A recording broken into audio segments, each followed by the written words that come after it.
In general sense, for those who might be interested in open mic and just things that come to mind, like, hey, you're doing this really well, or like, we've seen a few of these, you know, like just general things. I'm not here to pick on anybody, but if you'd like some critiques, I can do that. But we're just here to have some fun, tell some stories, have some laughs, that kind of stuff. This is a mature panel, right? I don't know what the schedule says.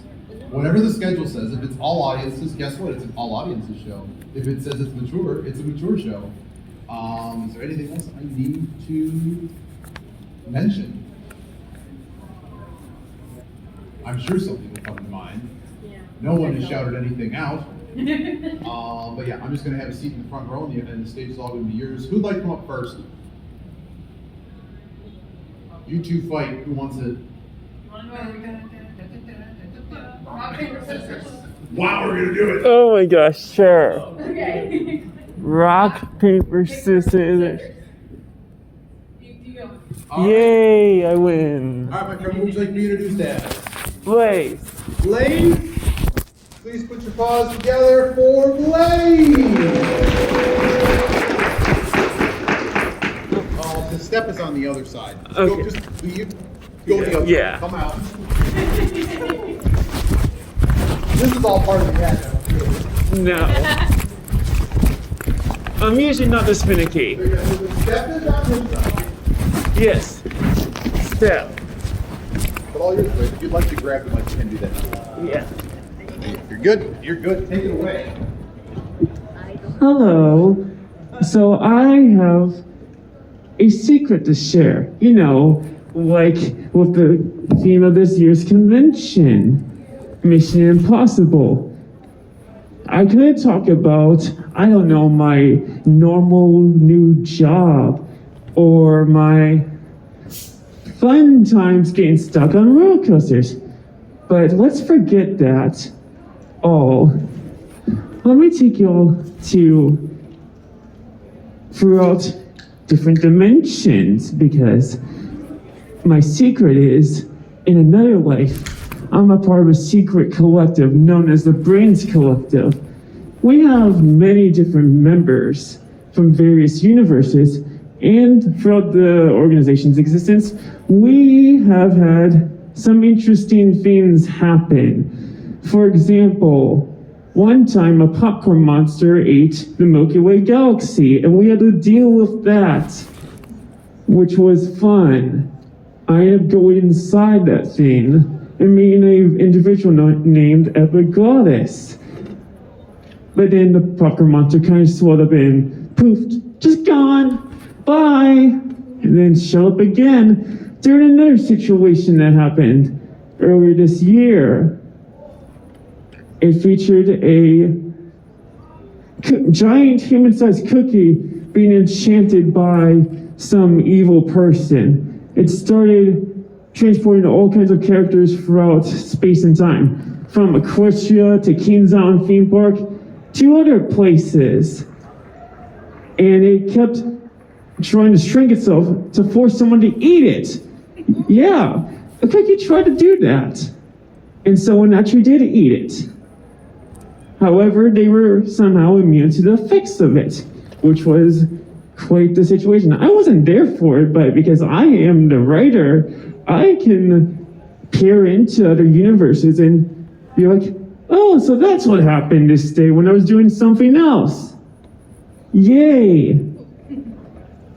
Another time, let me think, there's a bunch. Oh yeah, IndyFurCon just kind of showed up in Rokus Tycoon 3. Was just there in Rokus Tycoon 3. Just got teleported from the world of Metopia, you know, a video game, to another video game, Rokus Tycoon 3. A game where you can break physics a little bit by making a roller coaster that literally goes to space.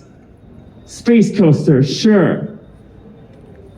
But that wasn't the focus, because IndyFurCon, the entire convention space, just poofed into a flat theme park in that game. And chaos happened. There was a Karen that was a problem. Yeah, there was a Karen. A Karen who didn't like the concept of people of different genders show the same bathroom, despite the fact that the bathrooms in Rokus Tycoon 3 are gender inclusive. The game doesn't care who goes into those bathrooms. Anyone can go into them. So yeah, that's another story. Let's see. What else could I talk about? Oh yeah, there's the time Ultimate Shaggy showed up and fought against a sentient oven star named Ovenzilla. They fought and they fought and they couldn't outdo each other. They ended up getting stuck in an endless cycle of gaming where they just kept trying to beat each other and just kept tying for an untold number of years. And I got stuck there as a spirit, just watching them go at it to the point where we had to undo time, but just like make that not happen anymore because that was not fun. Just watching them go at it, playing all kinds of games until they just kind of ran out of games to play. And of course, Ultimate Shaggy was like, what? Man, all that stuff. I've written about all this stuff, so it's quite interesting, to say the least.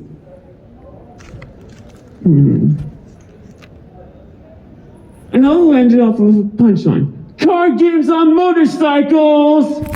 Give Blaze a round of applause.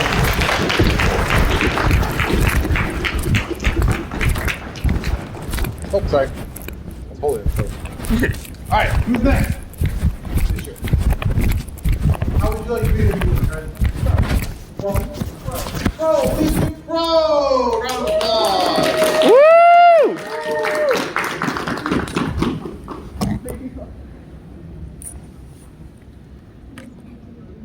First success of the day, I didn't trip. I got destroyed by one of those at Enver, Ohio. I think I actually made a small break in my ankle because the stair broke into the stage because it wasn't actually secured. It was like basically a wood block. Okay, so you couldn't do it just normally. You had to do it fantastically. You had to like go above and beyond to do this. Everything I have to do has to be fabulous. Okay, so you're extra. Got it. Got it. Take it away. All right, I'll stand up when there's like 1 minute left. Oh. Yep.